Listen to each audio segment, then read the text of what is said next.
முதலில் citizen hero Ajith இல்லையாம், ரகசியத்தை உடைத்த இயக்குனர். இயக்குனர் சரவண சுப்பையா சமீபத்தில் பகிர்ந்த தகவலின்படி, சிட்டிசன் படத்தில் 8 வெவ்வேறு வேடங்களில் நடித்த ஹீரோவாக முதலில் கமலஹாசன் இருக்க வேண்டும் என தயாரிப்பு குழுவில் முடிவு செய்யப்பட்டிருந்தது. படத்துக்கு கதையை கேட்டவுடனே கமல்ஹாசன் சார் பெயர்தான் எல்லோரின் மனதிலும் வந்தது.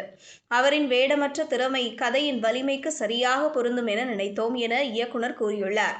அந்த சமயம் கமல் ஹேராம் படத்தின் பணி காரணமாக மிகவும் பிஸியாக இருந்ததால் கொஞ்சம் நேரம் கொடுங்க, பண்ணலாம் என்று சொன்னார்.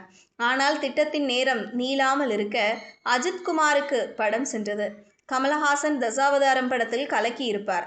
அதனால் கமல் நடித்திருந்தால் எப்படி இருக்கும் என கற்பனையில் மிதக்கிறார்கள் கமல் ரசிகர்கள்.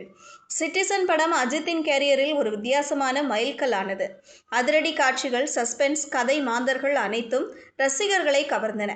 கமல் நடித்திருந்தால் படம் இன்னொரு விதமாக உருவாகி இருக்கும் என்ற ஆர்வம் ரசிகர்களிடையே எழுந்துள்ளது.